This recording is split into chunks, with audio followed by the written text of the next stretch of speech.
மாண்புமிகு பேரவைத் தலைவர் அவர்களே, மாண்புமிகு முதலமைச்சர் அவர்களே வணக்கம். மாண்புமிகு எதிர்க்கட்சி தலைவர் அவர்களுக்கும், மாண்புமிகு அமைச்சர் பெருமக்களுக்கும், மாண்புமிகு கட்சி தலைவர் அவர்களுக்கும், மாண்புமிகு உறுப்பினர் அவர்களுக்கும் வணக்கத்தை தெரிவித்துக் கொள்கின்றேன். காவிரி நீர் நம்முடைய தமிழ்நாட்டின் உயிர் நாடி. 38 மாவட்டங்களில் 28 மாவட்டங்கள் காவிரியை நம்பிதான் இருக்கின்றன. 8 கோடி மக்களில் 5.5 கோடி மக்கள் காவிரி நீரை நம்பிதான் இருக்கின்றார்கள். காவிரி நீர் பார்த்தீங்கன்னா குடகு மலை, அதாவது கூர்குல கர்நாடகாவில் ஆரம்பித்து மேற்கு தொடர்ச்சி மலை வழியாக தர்மபுரி மாவட்டத்தில் தான் தமிழ்நாடுக்கு முதல்ல வருகிறது. தர்மபுரி மாவட்டம் பிலிகுண்டுல தான் அது உள்ள தமிழ்நாட்டுக்குள்ளே நுழைகின்றது. கிட்டத்தட்ட 800 கிலோமீட்டர் அது டிராவல் பண்றாங்க. அந்த காவிரி நதி பாத்தீங்கன்னா 800 கிலோமீட்டர் கர்நாடகாவிலிருந்து தமிழ்நாட்டுக்குள்ள டிராவல் பண்றாங்க.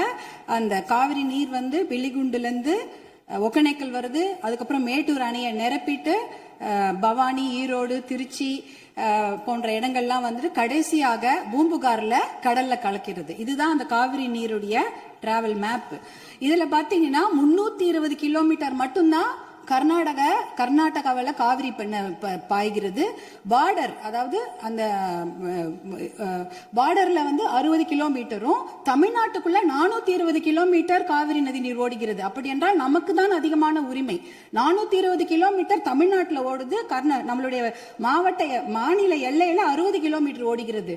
அப்படி என்றால் கிட்டத்தட்ட 740 டிஎம்சி தண்ணீர், காவிரி நீர் இருக்கிறது என்றால் அதற்கு அதிகமான உரிமை நமக்கு தான் இருக்கிறது. கிட்டத்தட்ட 400 டிஎம்சி தண்ணீர் வந்து தமிழ்நாட்டுக்கு உரிமையான தண்ணீர், நமக்கு பாதிக்கப்பட்ட தண்ணீர். ஆனா நாளடைவில் அதை குறைஞ்சி 205 டிஎம்சியா குறைச்சிட்டாங்க.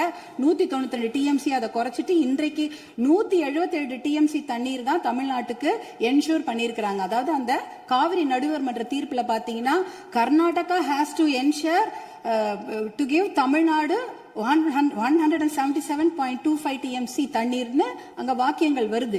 இது 178 டிஎம்சி நமக்கு இறுதி தீர்ப்பின்படி வர வேண்டிய தண்ணி.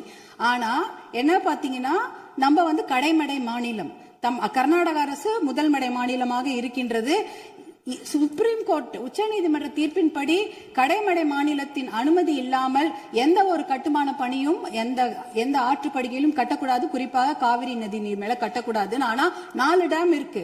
1931 கிருஷ்ணராஜசாகர் டேம் இருக்கு. அது வந்து ஆங்கிலேயர் காலத்தில் கட்டப்பட்ட டேம். அதற்கப்புறம் 1970களில் 3 டேம் கட்டியிருக்காங்க. ஹாரங்கி, கபினி, ஹேமாவத்தின்னு. இந்த 4 டேமும் சேர்த்து இந்த அணைகள்ல கிட்டத்தட்ட 115 டிஎம்சி தண்ணீர் தேக்கி வைக்க முடியும். மேகதாட்டுல புதுசாக அணை கட்டினாங்கன்னா அதுல 70 டிஎம்சி தண்ணீர் தேக்கி விட முடியும். அப்படி பார்த்தீங்கன்னா கொள்ளளவு 185 டிஎம்சி தண்ணீரை கர்நாடக அரசு தேக்கி வைத்து விட முடியும். நமக்கு வர வேண்டிய 177 டிஎம்சில ஒரு சொட்டு நீர் கூட தமிழ்நாட்டுக்கு வர முடியாது. அப்படி என்றால் டெல்டா மாவட்டம் பாலைவனமாகிவிடும். குடிநீருக்கு மிகப்பெரிய பிரச்சனை ஏற்பட்டுவிடும். ஏன்னா 5.5 கோடி மக்கள் அந்த காவிரி தண்ணியை தான் நம்பி இருக்கிறாங்க. இதனால மிகப்பெரிய பிரச்சனை ஏற்பட்டு விடும். அதுல பாத்தீங்கன்னா இப்ப வந்து கர்நாடகாவுக்கு உரிய நீர் வந்து 284 டிஎம்சி தான்.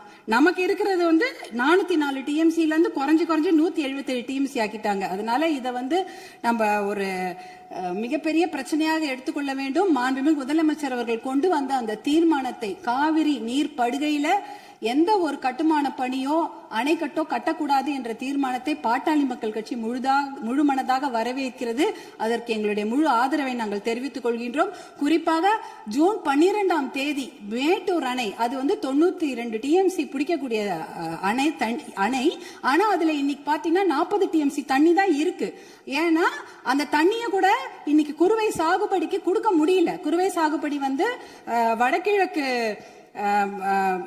அதாவது சவுத் வெஸ்ட் மான்சூன், தென்மேற்கு மான்சூனை நம்பிதான் இருக்கிறது. ஆனா இந்த குறுவை சாகுபடிக்கு விடக்கூடிய தண்ணி வந்து இல்லாததுனால 40 டிஎம்சி தண்ணிய இன்னைக்கு ஜூன் 20 இன்னி வரைக்கும் கூட மேட்டூர் டேம் திறக்கல.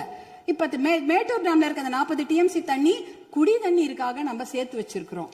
அடுத்த வருஷம் அந்த மேகதாட்டு அணையை கட்டிவிட்டார்கள் என்றால் அதற்கப்புறம் அந்த குடித்தண்ணீர் கூட நம்ம மிகப்பெரிய பற்றாக்குறை ஏற்பட்டுவிடும். இதையெல்லாம் கருத்தில் கொண்டு நாம மேகதாட்டு அணையோ எந்த ஒரு கட்டுமான பணியோ கர்நாடக அரசு கட்டாமல் பார்த்து கொள்ள வேண்டும். உச்சநீதிமன்ற தீர்ப்பு தமிழகத்துக்கு சாதகமாக இருக்கிறது. காவிரி நடுவர் மன்ற தீர்ப்புகளும் நமக்கு சாதகமாக இருக்கிறது. இதை நாம் முனைப்புடன் இருந்து தொடர்ந்து செயல்பட்டு இந்த மேகதாடு அணை கட்டுவதை தவிர்க்க வேண்டும். அதற்காக மாண்புமிகு முதலமைச்சர் கொண்டு வந்த இந்த தீர்மானத்தை பாட்டாளி மக்கள் கட்சி முழு மனதாக வரவேற்று ஆதரவளிக்கிறது.